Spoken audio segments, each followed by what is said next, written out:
টাঙ্গাইল এলেঙ্গায় বয়ানে গেলাম, যেই বাসায় খাবারের ব্যবস্থা করেছে, বাড়ি এত সুন্দর, চোখ ধাঁধানো বাড়ি, দেখলেই কলিজা ঠান্ডা হয়ে যায়। এবার বাড়ির মালিকের সাথে অনেক সময় গল্প হইল। বাড়ির মালিক বলতে আছে, হুজুর আমি কাঁচা তরকারি বিক্রি করতাম, কাঁচা তরকারি বিক্রি করে করে আমার পেট চালাইতাম, কাঁচা তরকারি বিক্রি করে এত দামি বাড়ি কেমনে বানাইছেন? এক কথায় তার উত্তর হলো, তা তিনি বলল যে আমার রব আমাকে এই নিয়ামত দান করেছে, অল্পের ভিতরে বরকত বাড়ায়া দিছে। আমি বললাম কেমনে এই বরকত আসলো, কোন রাস্তা দিয়া? তিনি জবাব দিতেছে, প্রতিদিন সকালবেলা আমি সবজি কেনার জন্য গ্রামে যাই। কষ্ট হয় আপনাদের? সবজি, কাঁচা তরকারি, কদু, ঝিঙ্গা, তুরই, বটবডি, পেঁপে এগুলা কেনার জন্য আমি ভ্যান নিয়ে গ্রামে যাই। আমি রাত্র প্রায় 4টার সময় ঘুম থেকে উঠি। ঘুম থেকে উঠার পরে উজু বানাইয়া অল্প কিছু টাকা নিয়ে আমার ভ্যানটা নিয়ে আমি রাস্তা দিয়া চালাইতে চালাইতে চলে যাই সেই ক্ষেতের দিকে, গ্রাম্য বাজারে। আজান হয়ে গেলে ভ্যান রাইখা আমি নামাজের জন্য মসজিদে ঢুকে পড়ি। নামাজ শেষ হওয়ার পরে আবার আমার ভ্যান নিয়ে আমি আমার গন্তব্যে রওনা হই। ঘটনাক্রমে একদিন সবেহ সাদেকের আগে এখনো পর্যন্ত সূর্য ওঠে নাই। রাস্তা দিয়ে আমি হাঁটতেছি, কিছু দূর যাওয়ার পরে একজন বৃদ্ধা মহিলাকে দেখলাম লাঠিতে ভর দিয়ে দাঁড়িয়ে আছে। আমি ভয় পেয়ে গেছি। প্রথমে ভাবছি হয়তো কোনো জিন হতে পারে। সাদা কাপড় পরা, সাদা চুল, হাতে একটা লাঠি, সেটাও দেখি সাদা লাঠি। ভয়তে আমার কলিজা মুখের কাছে চলে আসছে। মনে করছি হয়তো কোনো জিন হবে, না হয় কোনো ফেরেশতা হবে। পরে বুঝলাম না, সে মানুষ। কাছে গেলাম, সে আমার দিকে হাতটা বাড়ায় দিল। 5টা টাকা দাও, 1 পিস রুটি কেনার মতো টাকা আমার কাছে নাই। গরিব মানুষ আমি। অনেকের দরবারে হাত পাচ্ছি, কেউ দেয় নাই। তুমি নামাজিওয়ালা মানুষ, দেখছি মসজিদ থেকে বের হয়েছ, তোমার কাছে হাত বাড়াইছি, ফিরাইয়া দিও না। 5টা টাকা হইল, আমাকে তুমি দাও, 2 পিস রুটি কিনে খাবো। হুজুর বিশ্বাস করেন, তখন আমার পকেটে মাত্র 5টা টাকাই ছিল, আর কোনো টাকা ছিল না।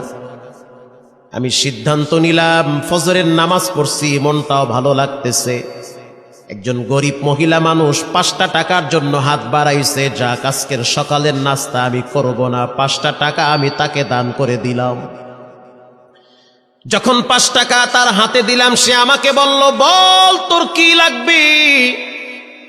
এবার আমি বলতে আছি, তুমি তো দেওয়ার মালিক না, তুমি তো বড় ফকির। মহিলা বলতে আছে, আমি আর তুমি দুইজনই ফকির, কিন্তু তোমার আমার রব মোটেও ফকির না। আল্লাহু আকবার জোরে বলেন। তুমি আমি দুইজনই ফকির, আল্লাহ কি ফকির?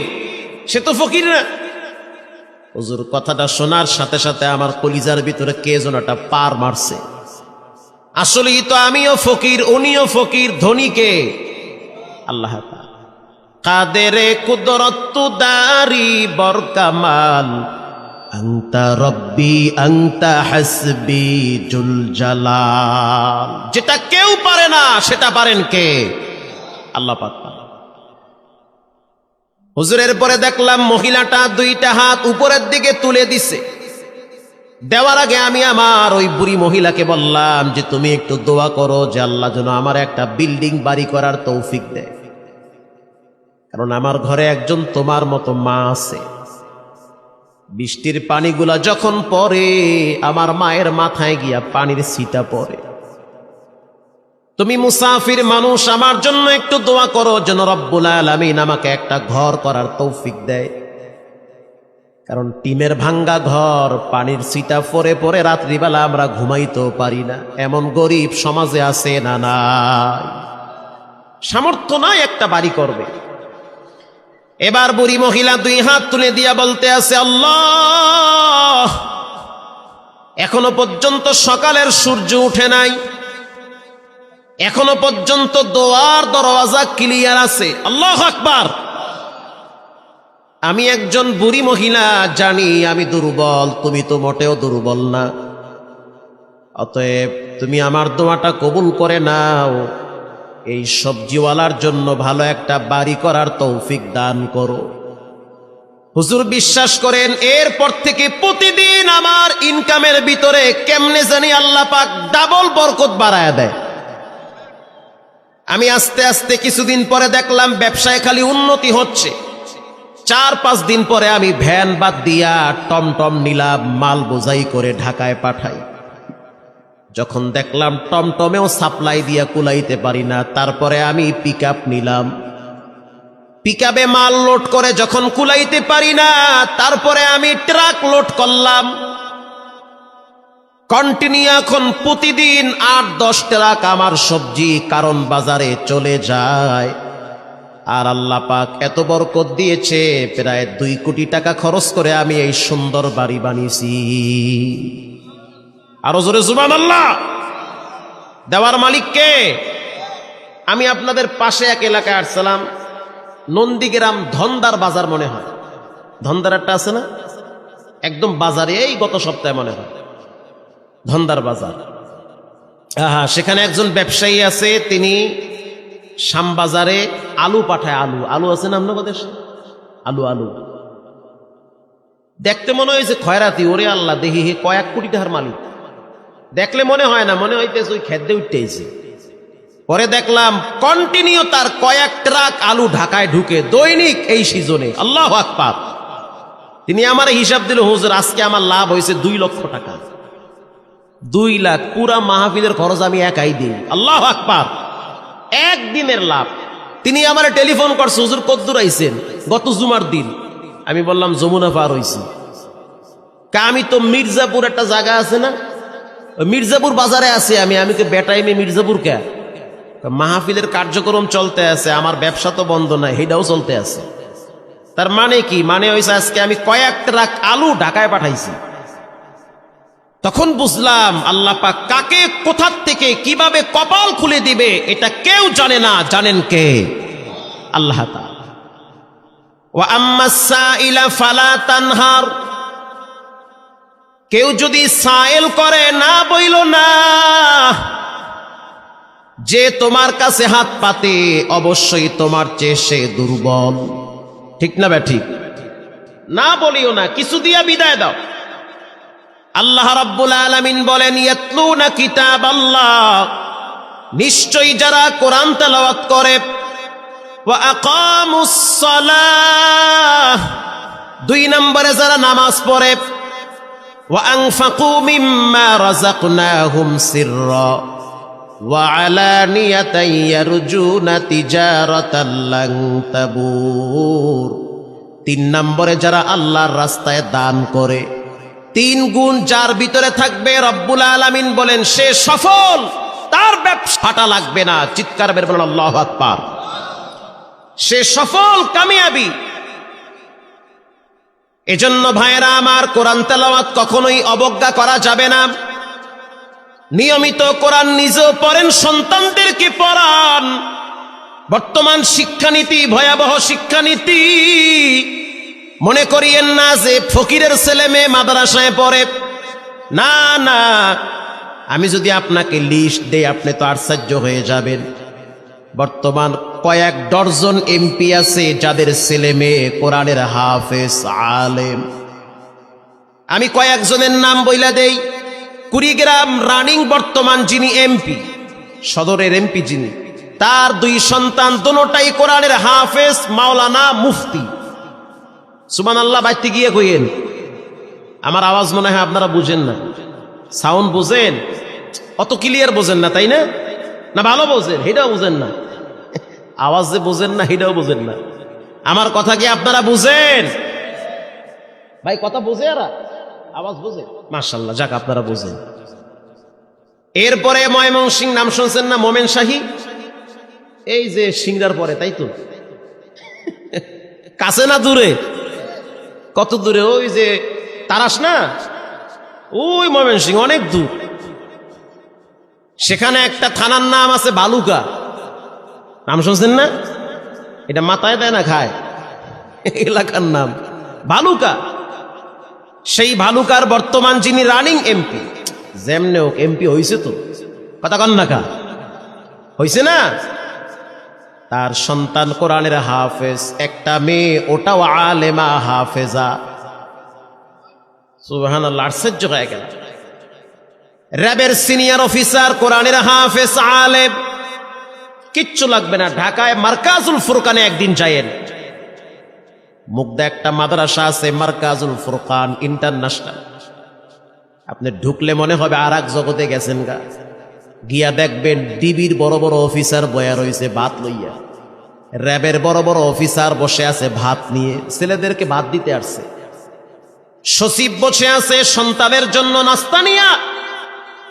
আশ্চর্য হয়ে গেলাম, মনে করছি ফকিরের ছেলে মেয়ে মাদ্রাসায় পড়ে, তারা জবাব দিতেছে বর্তমান সামাজিক যে অবস্থা, ম্যাক্সিমাম ছেলে মেয়েরা নেশার সাথে জড়িত হয়ে যাচ্ছে। ক্লাস 7-এ পড়ে সেও দেখি বিড়ি খায়, আছে না নাই? ক্লাস 6-এ পড়ে সেও দেখি সিগারেট খায়, নেশার সাথে জড়িত হয়ে যাচ্ছে। মা বাবাকে মূল্যায়ন করতে চায় না। স্কুল থেকে কলেজে উঠলেই বলে আমার সিদ্ধান্ত আমি নিব, তুমি বোঝার কেডা? কথা কন না গা? মানে অনেক পণ্ডিত হয়ে গেছে। আবার একটা সময় দেখা যায় শিক্ষিত ছেলে মেয়েরা মা বাবাকে বৃদ্ধাশ্রমে রেখে আসে। হুজুর, এই দৃশ্যগুলো দেখার পরে কলিজার ভিতরে কামড় মারে। না জানি আমাদের ছেলে মেয়েগুলা নষ্ট হয়ে যায়। এজন্য সিদ্ধান্ত নিছি, ব্যারিস্টার বানাবো, জজ বানাবো, উকিল বানাবো, বড় বড় টেকনিশিয়ান বানাবো। প্রাথমিক শিক্ষা আমাকে কোরআন থেকে দিতেই হবে। কোরআন থেকে প্রাথমিক শিক্ষাটা দেওয়াই লাগবে। যদি না দেন, একটা সময় দেখবেন ছেলে আর মানুষের পর্যায়ে নাই, অমানুষের কাতারে চলে গেছে। টাঙ্গাইল এলেঙ্গায় বয়ানে গেলাম, যেই বাসায় খাবারের ব্যবস্থা করেছে, বাড়ি এত সুন্দর, চোখ ধাঁধানো বাড়ি, দেখলেই কলিজা ঠান্ডা হয়ে যায়। এবার বাড়ির মালিকের সাথে অনেক সময় গল্প হইল। বাড়ির মালিক বলতে আছে, হুজুর আমি কাঁচা তরকারি বিক্রি করতাম, কাঁচা তরকারি বিক্রি করে করে আমার পেট চালাইতাম, কাঁচা তরকারি বিক্রি করে এত দামি বাড়ি কেমনে বানাইছেন? এক কথায় তার উত্তর হলো, তা তিনি বলল যে আমার রব আমাকে এই নিয়ামত দান করেছে, অল্পের ভিতরে বরকত বাড়ায়া দিছে। আমি বললাম কেমনে এই বরকত আসলো, কোন রাস্তা দিয়া? তিনি জবাব দিতেছে, প্রতিদিন সকালবেলা আমি সবজি কেনার জন্য গ্রামে যাই। কষ্ট হয় আপনাদের? সবজি, কাঁচা তরকারি, কদু, ঝিঙ্গা, তুরই, বটবডি, পেঁপে এগুলা কেনার জন্য আমি ভ্যান নিয়ে গ্রামে যাই। আমি রাত্র প্রায় 4টার সময় ঘুম থেকে উঠি।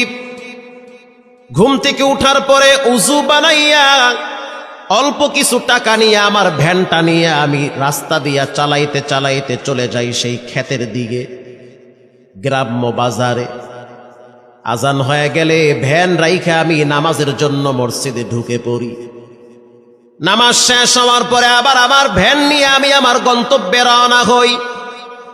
ঘটনাক্রমে একদিন সবেহ সাদেকের আগে এখনো পর্যন্ত সূর্য ওঠে নাই।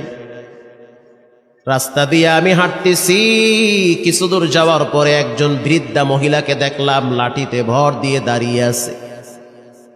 আমি ভয় পেয়ে গেছি। প্রথমে ভাবছি হয়তো কোনো জিন হতে পারে। সাদা কাপড় পরা, সাদা চুল, হাতে একটা লাঠি, সেটাও দেখি সাদা লাঠি। ভয়তে আমার কলিজা মুখের কাছে চলে আসছে। মনে করছি হয়তো কোনো জিন হবে, না হয় কোনো ফেরেশতা হবে। পরে বুঝলাম না, সে মানুষ। কাছে গেলাম, সে আমার দিকে হাতটা বাড়ায় দিল। 5টা টাকা দাও, 1 পিস রুটি কেনার মতো টাকা আমার কাছে নাই। গরিব মানুষ আমি। অনেকের দরবারে হাত পাচ্ছি, কেউ দেয় নাই। তুমি নামাজিওয়ালা মানুষ, দেখছি মসজিদ থেকে বের হয়েছ, তোমার কাছে হাত বাড়াইছি, ফিরাইয়া দিও না, 5টা টাকা হইল আমাকে তুমি দাও, 2 পিস রুটি কিনে খাবো। হুজুর বিশ্বাস করেন তখন আমার পকেটে মাত্র 5টা টাকাই ছিল, আর কোনো টাকা ছিল না। আমি সিদ্ধান্ত নিলাম, ফজরের নামাজ পড়ছি, মনটাও ভালো লাগতেছে। একজন গরিব মহিলা মানুষ 5টা টাকার জন্য হাত বাড়াইছে, যাক আজকের সকালের নাস্তা আমি করব না, 5টা টাকা আমি তাকে দান করে দিলাম। যখন 5 টাকা তার হাতে দিলাম, সে আমাকে বলল, বল তোর কি লাগবে। এবার আমি বলতে আছি, তুমি তো দেওয়ার মালিক না, তুমি তো বড় ফকির। মহিলা বলতে আছে, আমি আর তুমি দুইজনই ফকির, কিন্তু তোমার আমার রব মোটেও ফকির না। আল্লাহু আকবার জোরে বলেন। তুমি আমি দুইজনই ফকির, আল্লাহ কি ফকির? সে তো ফকির না। হুজুর কথাটা শোনার সাথে সাথে আমার কলিজার ভিতরে কে যেন একটা পার মারছে। আসলেই তো আমিও ফকির, উনিও ফকির, ধনী কে? আল্লাহ তাআলা। কাদেরে কুদরত দারি বরকামাল, আনতা রব্বি আনতা হাসবি জুল জালাল। যেটা কেউ পারে না সেটা পারেন কে? আল্লাহ পাক। হুজুরের পরে দেখলাম মহিলাটা 2টা হাত উপরের দিকে তুলে দিছে। দেওয়ার আগে আমি আমার ওই বুড়ি মহিলাকে বললাম যে তুমি একটু দোয়া করো যে আল্লাহ যেন আমার একটা বিল্ডিং বাড়ি করার তৌফিক দেয়, কারণ আমার ঘরে একজন তোমার মতো মা আছে। বৃষ্টির পানিগুলা যখন পড়ে আমার মায়ের মাথায় গিয়া পানির ছিটা পড়ে। তুমি মুসাফির মানুষ, আমার জন্য একটু দোয়া করো যেন রব্বুল আলামিন আমাকে একটা ঘর করার তৌফিক দেয়, কারণ টিমের ভাঙ্গা ঘর, পানির ছিটা পরে পরে রাত্রিবেলা আমরা ঘুমাইতেও পারি না। এমন গরিব সমাজে আছে না? নাই, সামর্থ্য নাই একটা বাড়ি করবে। এবার বুড়ি মহিলা 2 হাত তুলে দিয়া বলতে আছে, আল্লাহ এখনো পর্যন্ত সকালের সূর্য উঠে নাই, এখনো পর্যন্ত দোয়ার দরওয়াজা ক্লিয়ার আছে। আল্লাহু আকবার। আমি একজন বুড়ি মহিলা, জানি আমি দুর্বল, তুমি তো মোটেও দুর্বল না। অতএব তুমি আমার দোয়াটা কবুল করে নাও, এই সবজিওয়ালার জন্য ভালো একটা বাড়ি করার তৌফিক দান করো। হুজুর বিশ্বাস করেন, এরপর থেকে প্রতিদিন আমার ইনকামের ভিতরে কেমনে জানি আল্লাহ পাক ডাবল বরকত বাড়ায় দেয়। আমি আস্তে আস্তে কিছুদিন পরে দেখলাম ব্যবসায় খালি উন্নতি হচ্ছে। 4-5 দিন পরে আমি ভ্যান বাদ দিয়া টমটম নিলাম, মাল বোঝাই করে ঢাকায় পাঠাই। যখন দেখলাম টমটমেও সাপ্লাই দিয়া কুলাইতে পারি না, তারপরে আমি পিকআপ নিলাম। পিকআপে মাল লোড করে যখন কুলাইতে পারি না, তারপরে আমি ট্রাক লোড করলাম। কন্টিনিউ এখন প্রতিদিন 8-10 ট্রাক আমার সবজি কারণ বাজারে চলে যায়। আর আল্লাহ পাক এত বরকত দিয়েছে, প্রায় 2 কোটি টাকা খরচ করে আমি এই সুন্দর বাড়ি বানিয়েছি। আরো জোরে সুবহানাল্লাহ। দেওয়ার মালিক কে? আমি আপনাদের পাশে এক এলাকায় আসছিলাম, নন্দীগ্রাম ধন্দার বাজার মনে হয়, ধন্দার একটা আছে না একদম বাজারে, এই গত সপ্তাহে মনে হয় ধন্দার বাজার। সেখানে একজন ব্যবসায়ী আছে, তিনি শ্যামবাজারে আলু পাঠায়। আলু আছে না আপনার দেশে? আলু দেখতে মনে হয়েছে খয়রাতি। ওরে আল্লাহ, দেখি হে কয়েক কোটি টাকার মালিক।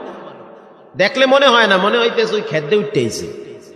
পরে দেখলাম কন্টিনিউ তার কয়েক ট্রাক আলু ঢাকায় ঢুকে দৈনিক এই সিজনে। আল্লাহু আকবার। তিনি আমার হিসাব দিল, হুজুর আজকে আমার লাভ হয়েছে 2 লক্ষ টাকা। 2 লাখ পুরা মাহফিলের খরচ আমি একাই দিই। আল্লাহু আকবার। একদিনের লাভ। তিনি আমার টেলিফোন করছে, হুজুর কদ্দুর আইছেন? গত জুমার দিন। আমি বললাম যমুনা পার হইছি।